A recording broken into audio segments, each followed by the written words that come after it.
दीपावली के बाद खराब हुई शहर की हवा, AQI पहुंचा 300 के पार, अब बेहद सावधानी की जरूरत। दिवाली पर पटाखे छोड़ने के बाद वेस्ट यूपी की हवा शुक्रवार सुबह को प्रदूषित हो गई। कई शहरों का एयर क्वालिटी इंडेक्स बढ़ गया। वेस्ट यूपी में दीपावली के बाद सबसे प्रदूषित हवा खुर्जा की रही। यहाँ का AQI 347 पहुंच गया। दूसरा प्रदूषित शहर गाजियाबाद रहा। यहाँ का एयर क्वालिटी इंडेक्स 318 पहुंच गया। पटाखों पर प्रतिबंध होने के बाद भी लोगों ने खूब आतिशबाजी की। पटाखों के धुएं के चलते शहर की हवा शुक्रवार सुबह को बिगड़ गई। NCR में दिल्ली की हवा सबसे प्रदूषित रही।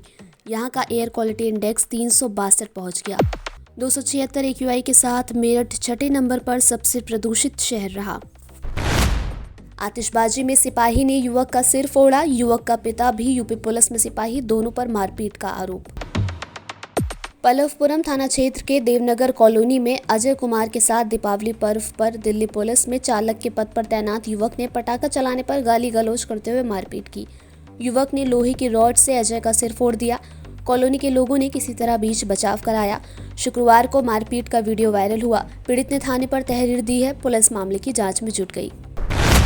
महिंद्रा शोरूम में लगी आग, कई गाड़ियां जली। आग से लाखों का हुआ नुकसान। दीपावली की रात हुआ हादसा और भी कई जगह हुई आगजनी की घटनाएं। मेरठ में दीपावली की रात शहर से देहात तक कई जगह आग लगने की घटनाएं हुई। पटाखों और दियों के कारण कई स्थानों पर आग लगी।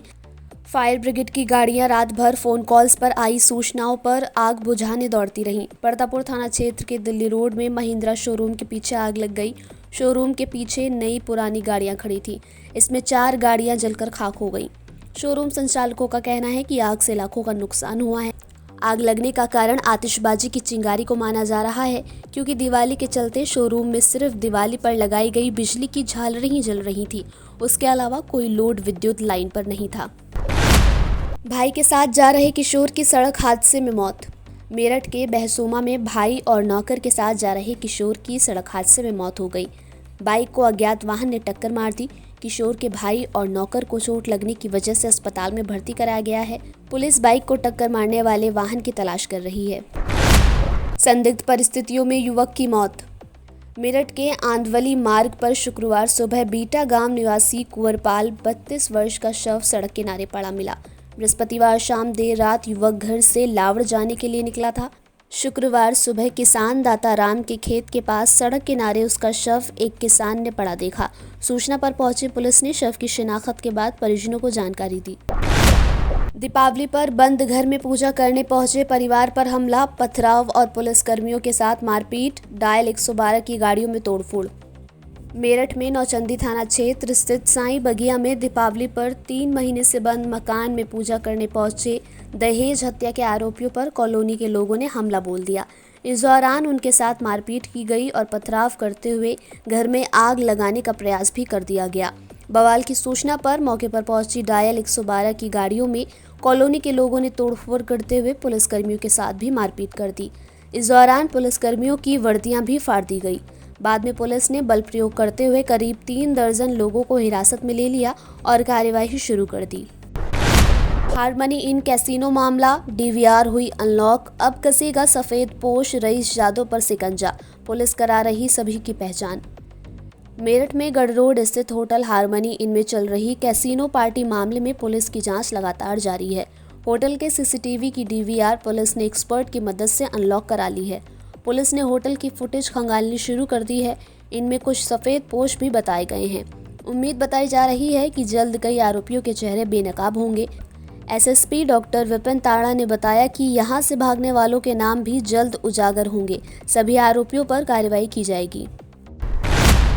CBSE बोर्ड की डेट शीट जल्द की जाएगी जारी। दिसंबर के महीने में 10वीं और 12वीं की टाइम टेबल जारी होगी। केंद्रीय माध्यमिक शिक्षा बोर्ड 10वीं और 12वीं कक्षाओं के लिए जल्द ही टाइम टेबल जारी करेगा। CBSE बोर्ड की ओर से इन कक्षाओं के लिए डेट शीट आधिकारिक वेबसाइट पर जारी किया जाएगा। उम्मीद जताई जा रही है कि बोर्ड दिसंबर के महीने में टाइम टेबल रिलीज कर सकता है। एग्जाम में शामिल होने वाले स्टूडेंट्स आधिकारिक वेबसाइट पर जाकर इसे डाउनलोड कर सकते हैं। आर्थिक सलाहकार विवेक देबरॉय का निधन। प्रधानमंत्री नरेंद्र मोदी की आर्थिक सलाहकार परिषद के अध्यक्ष और अर्थशास्त्री विवेक देबरॉय का 69 वर्ष की आयु में निधन हो गया। विवेक देबरॉय पुणे के Gokhale institute of politics and economics के कुलपति भी रह चुके हैं। दिल्ली एम्स ने कहा कि आंतों में दिक्कत की वजह से विवेक देबरॉय का निधन हुआ है। भारत सरकार दिग्गज अर्थशास्त्री विवेक देबरॉय को पद्मश्री भी सम्मानित कर चुकी है। विवेक देबरॉय की मौत पर पीएम मोदी ने जताया शोक। प्रधानमंत्री नरेंद्र मोदी ने डॉक्टर विवेक देबरॉय के निधन पर गहरा शोक व्यक्त किया। उन्होंने कहा कि डॉक्टर विवेक देबरॉय एक प्रखर विद्वान थे जो अर्थशास्त्र, इतिहास, सांस्कृतिक, राजनीतिक, अध्यात्म और अन्य विविध क्षेत्रों में परंपरागत थे। अपने कार्यों के माध्यम से उन्होंने भारत के बौद्धिक परिदृश्य पर एक अमिट छाप छोड़ी। सार्वजनिक नीति में अपने योगदान के अलावा उन्हें हमारे प्राचीन ग्रंथों पर काम करने और उन्हें युवाओं के लिए सुलभ बनाने में अच्छा लगता था। खबरों को विस्तार से पढ़ने के लिए www.shardaexpress.com वेबसाइट को विजिट कीजिए।